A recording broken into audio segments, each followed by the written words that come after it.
is ready. Steve, welcome on to the show, the Hockey Hub. You are perfectly aligned. Perfect. You're not upside down anymore on the camera. But for those fans who may not know his face, you definitely have read his words in the Boston Herald. And you had an article come out recently about the goalie situation. So we're going to talk to you about that. But I wanted to start just by also giving a bit of a behind the scenes. Fans who watch the press conferences, who watch morning skate or practices may not know this, but you're always the first guy to ask a question. And if nobody asks about the goalie situation, you're the guy to make sure to get that question in. Is that an undue pressure at this point? Because it feels like it feels like it's your title right now. Do you feel the pressure? Move the glasses down. I don't know how that develops, but I guess people just wait for me to ask the first question. I don't know how it developed, but it has turned into something, I guess. It did. Everyone's silent, whoever the coach is. When it was Bruce Cassidy, they're all looking around, but we all just wait for you, and then you kick things off. So people need to know that you're starting off every scrum with the hard-hitting journalism, and then, again, asking about goalies. But you're here with us now, and let's just start with, your general thoughts on the direction of this team after all the moves that have been made in the summer. Yeah, I mean, I think, some people have already said this, but I think it's the moves they made. They weren't able to, hire, three different, top six, forwards. They just couldn't afford to do that. So what they did, at least what they've tried to do, is to address the competitiveness of the team that, had kind of gone on hiatus a little bit last year. And you saw it with blowout losses and, giving up goals in bunches. And, that just wasn't, Bruins hockey. So they added guys like not only Tanner Jeannot, who drops the gloves, but also competitive guys like Mikey Isamont and Sean Corrali, who we all know. So before we go further, your nickname is Okie. So, I apologize. I'm going to end up calling you Okie instead of Steve Conroy, or Steve at this point. But Okie, when it comes to, I guess let's go individual players. Because, as Sophia and I were talking about before you came on, there's so many intriguing storylines surrounding just about everybody except a guy like David Pastrnak. Which player presents the biggest story heading into training camp for the Bruins and really the season? Well, I guess it starts where all hockey starts. It starts in the net because, they've missed the playoffs, I think, 3 times in the past 18 years. And each of those years, goalie was a big story. 2 years when they missed it back-to-back, they didn't have a competent backup for Tuukka Rask, and they end up missing the playoffs in the last week of the season both those years. And last year, of course, Swayman, started late and never really, found his game. So that starts there. Another place I think is going to be interesting is Mason Lohrei. Hopefully, if everybody stays healthy, he's going to be slotted, where he's supposed to be slotted on that third pairing, and he'll see some times when he'll be bumped up in the lineup when they need a goal, but he won't have to face top line pairings or second line pairings the way he did last year. Where else?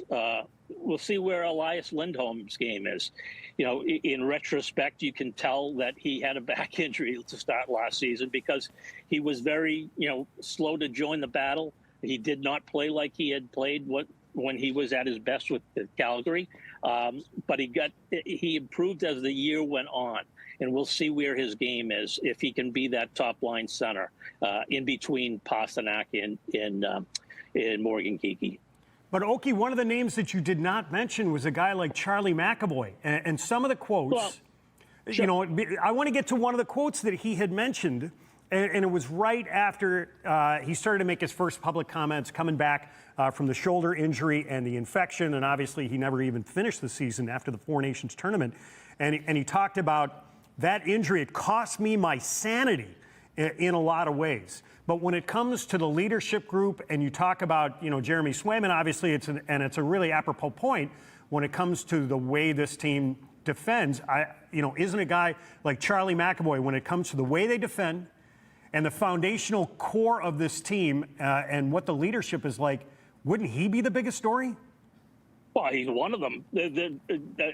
I will stick with Swayman as the biggest story. Okay, when your $8 million goalie is sub 900 save percentage, I think that's where you focus on right now. But yeah, I mean, all these guys, Hampus Lindholm, he's basically missed the entire season since November with a knee injury, and he had a fairly major setback that cost him the season. That's a big story. They're all over this roster. Well, I want to take it a step further, Sophia, if you don't mind, because the other thing that gets talked about a lot, and the Bruins are going to be challenged, I think, to score offensively. But one of the areas that they were really hoping to improve was the power play. That's part of the reason that they brought on Steve Spott as a veteran assistant to help a guy like Marco Sturm in his first season as a National Hockey League head coach. But you would expect, I would think, Charlie McAvoy is going to be that defenseman on the #1 power play unit, or he's going to get the first crack at it. And if that power play unit is going to be more successful, he has to be an integral part of that. Yes, no question about it. And part of that is something that people have harped on his whole career, which is to be more shot ready. He's a little hesitant to let it go. There were times last year where he did try to shoot more, and we'll see if the Bruins as a whole will be more. We'll look for a little more quantity over quality as opposed to quality over quantity, because that was a big deal with this team last year and in the last couple of years. Yeah, that was a very big storyline, and I believe Marco Sturm addressed it a couple of times as well. One thing that, since you've come on, Judd and I were also talking about the big storylines we didn't even mention with you, is like new head coach, the culture. Like, there's just so much with this team, which makes our job as reporters really exciting. Like, I'm very excited for training camp. I'm really excited to see the intensity. I missed it last year, but of course I was up and aware, and after the season was over, people talked about how it just wasn't the training camp that you should have preparing for a National Hockey League season and having a good season with all the question marks and the intensity and all that. So this is going to be really good, and especially guys fighting for roster spots, which, let's be clear, in your article, I just want to address that because it just came out, but in your article, Jeremy Swayman's not fighting for the roster spot. He's the #1, but there are two guys now that are going to be competing for that official backup spot, or if you want to call it the 1B. This is definitely more of like a backup role when Jeremy Swayman's #1. But tell us what you learned about DiPietro. Tell us what you learned about DiPietro, who's 26 years old, so he's not super young, and is really, like, this might be his chance to really establish himself in the NHL, and I bet he's not sleeping on it.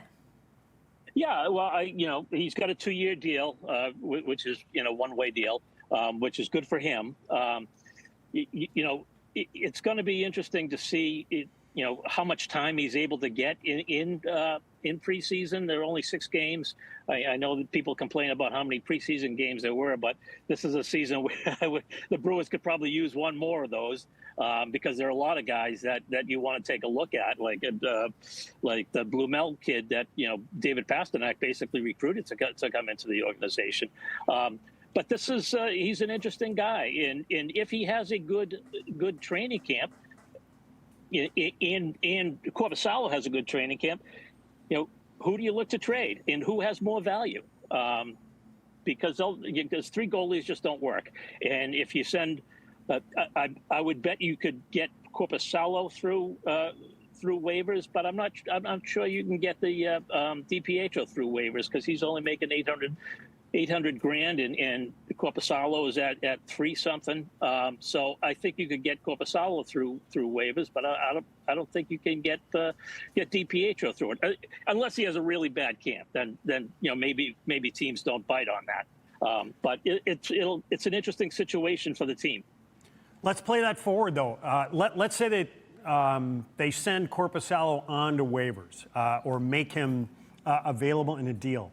What sort of value does he have based on the time of year that we're going to be talking about, because you would probably attempt to send him down sometime between the middle of September and the start of the National Hockey League season, which is October 8th. That's also a time where NHL teams will try and sneak players down into the minors and take a gamble that everybody likes what they have, or maybe they're up against the cap and they can't necessarily make a move. But what type of value does a guy like Korpisalo have in late September, early October? I'm not sure he has a lot, but there's a team in Edmonton that has just about everything, but the goaltender, and they've only got about $3 million, allotted to the goaltending position. So if I'm Edmonton, I take a chance on somebody. So what they're willing to give up, who knows? Maybe they just wait and hope they put one of those guys on waivers and they snatch him up. If that does happen and there's trade bait and this could happen for the Bruins, I guess we'll have to see. This may be an easier question to answer after training camp, but if things were perfect and you had your way, like what position are you filling in that trade? If you could get exactly what you needed, what position would you be looking for in that trade for a goalie? Yeah, I mean, I don't think you'd get a number one center. I think they're still looking for a number one center. I think they hope they have it in the future with James Hagens, but I would imagine he's going back to BC. That would be the smart move, I think. But I'd be happy to get a top six wing. I'm not sure if they can get it, but that would be something they can certainly use. I'd be very interested, and I haven't had this conversation. I don't know if you have. How much contact they had with a guy like Nikolai Ehlers before he ultimately signed in Carolina. I think that was one of the guys who you could have targeted that would have helped in a number of different ways. Left shot, top six player, winger, speedy, skilled. So I'm guessing that one of the guys that you're talking about would be someone analogous to a guy like Nikolai Ehlers. And whether or not the Bruins are going to try and, if they can make a deal to upgrade themselves down the middle. I guess when you were talking about that a little bit, the name that popped into my head is how do you project training camp and the start of the season playing out for a guy like Casey Middlestat, who was essentially acquired to be a guy who could play in your top six down the middle, not necessarily number one center, so maybe at best a number two center. How does he project, and what is the story around him coming into his first full season as a Bruin? Yeah, that's where he's slotted right now as second line center. But I've heard Marco Sturm say, maybe he's a wing. So I don't think they're completely sold on Middlestat as the number two center. It's going to be very interesting to see what becomes of him if he becomes available in a trade. If they decide to move him for somebody, if they look at, say, a Matt Poitras or even a Fraser Minton and say this kid is something more than we thought he was, and they make Middlestat available for maybe a wing or whatever. But it's going to be interesting because, like I said, I don't think they're completely sold on him being the number two center. Steve, just to pivot a little bit, I was just thinking about it as you were answering that question. I joined the Bruins in 2019. We all know the success they've had since then, and in terms of regular season, for me, in my short time, 6 years, this is like the most question marks I've had around training camp. But I was just thinking for you and your coverage, when was the last time you felt this way about a team of like, it could go so either way? Like there's so many directions. And it's so unpredictable in terms of who's going to make the roster, performance-wise. Is Morgan Geekie going to be as good as he was last year, XYZ? When was the last time you felt like the Bruins had a similar training camp with all these question marks, if you can remember? It may go back to when the year that they put in a lot of rookies, the year they with DeBrusk. 2018. DeBrusk. Who else? McAvoy was coming back for his first full year. He played in the playoffs the year before. Corrali, they were bringing up. So Grzelcyk, Heinen. Yes, all those guys. So that was a year where you were really concerned about where they were going. But they also still had Chara, they still had Bergeron, they still had Krejci. This one is a little different. I wouldn't be trading their #1 draft pick if I was them at this point. Yeah, I would think, when it comes to Hagens, because, I know, Sophia, you had brought him up, even before the segment that we started with Oki, and maybe, Oki, I'd love to get your thoughts as well. I would think best case scenario for a guy like James Hagens is that he plays the full season with Boston College, signs, and then joins you at the tail end of the regular season. But the other thing I think about is even if he's able to do that, and that would certainly be a positive for the Bruins, I guess I'm tempted. You don't want to put so much weight on a player like that coming into an organization to be a savior, because it takes a while to get your foothold, especially as a skill player in the National Hockey League. Yeah, I mean, Macklin Celebrini might have been the most complete player I've seen come out of college as a teenager and go into an NHL team.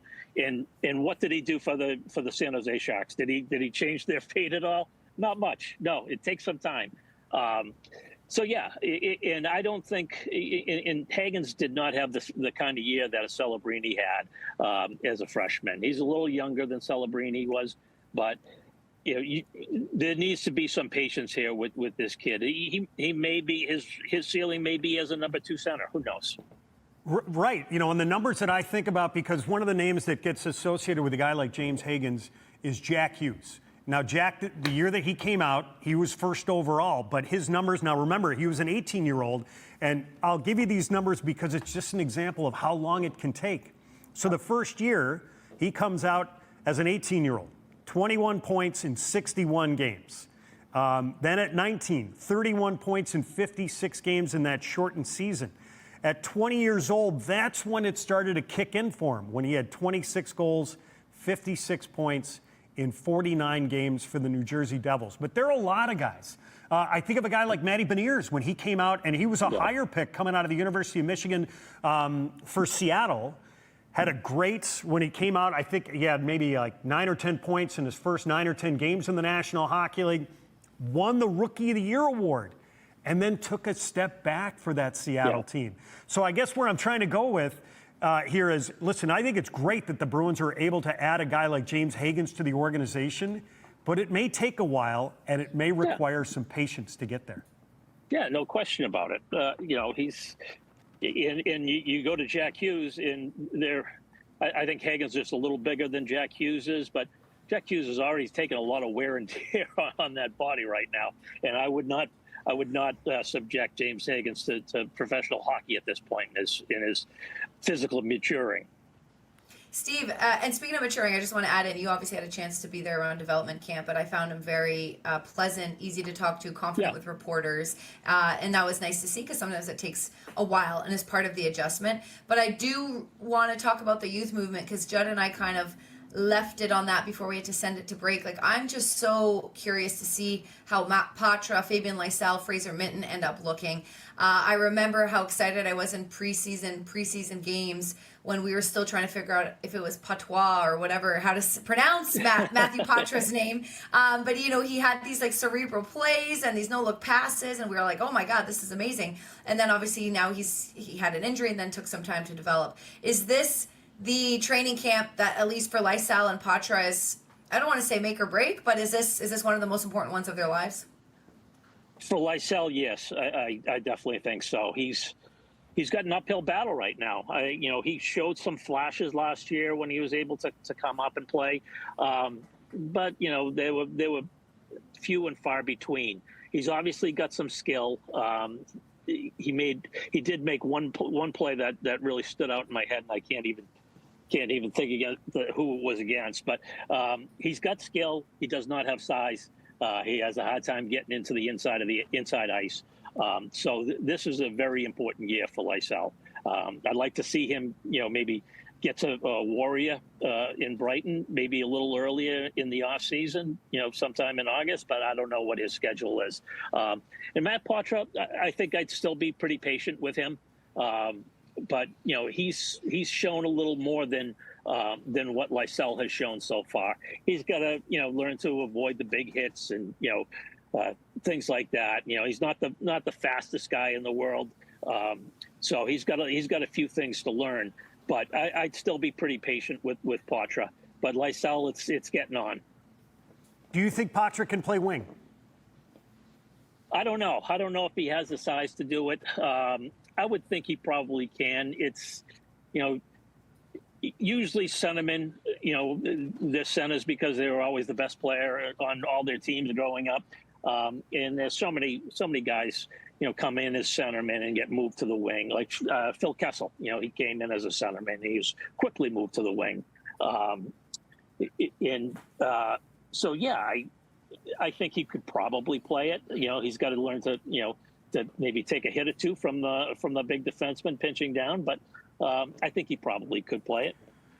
I think it's going to be interesting to see how it plays out for him, Sophia and Oki. Headed into training camp, where he's slotted. I think Oki make a good point when it comes to Patra because he's a little bit younger. I think that he has a little bit more leeway than a guy like Fabian Lysell, even though the age difference isn't dramatic. But I think just based on the experience that Lysell has had playing some pro hockey, that it's probably about time that he needs to make an impact. And whether or not a guy like Patra can play the wing, if he's able to do it, it's certainly good for the Bruins because it gives him a little bit more versatility.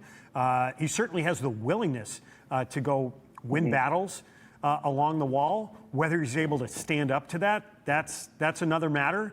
You can certainly do it. That's a skill. Listen, a guy like Mitch Marner's not a big guy, but he was able to figure it out. And there are plenty of guys as an example. You want to use Patrick Kane as an example. Patrick Kane's not the biggest guy. He certainly got stronger over his career. He was never a guy who was slotted as center, by the way. But if he's able to learn that, I think that's good for the Bruins because otherwise, if he's really a centerman, you've got a logjam down the middle. Because if Fraser Minten essentially projects to be a guy like Charlie Coyle, well, that's a third-line center. And maybe a second-line center if the case may be. Okay, so where does Patra fit down the road if that's where you see a guy like Fraser Minten? So those are, I think, when it comes to some of the youth, Sophia and Oki, that we're talking about, those are some of the things that we think about. And there was another quote from Don Sweeney, and I'd love to get your thoughts on that the improvements now have to come from within. Now, I'm sure he's talking about everybody on the roster, but I think when we're having this conversation, it's got to be about some of the young players that are emerging in this organization. Absolutely. I mean, Minten, I think, is an interesting guy because he seems like a very, smart player. And is he smart enough to maybe play above, the skill level that he has? Patrice Bergeron, probably wouldn't win many foot races if you're going around and around in a circle. But if the race is to the boards to get a puck, he's going to win more than his share, right? So, is he a guy who can think the game better than his opponent? Is he going to find ways to get that puck? And can he, can he play above his various skill levels? I think he's an interesting player. I wouldn't want to put a ceiling on him to say he's just a third line center. I think he's an interesting player.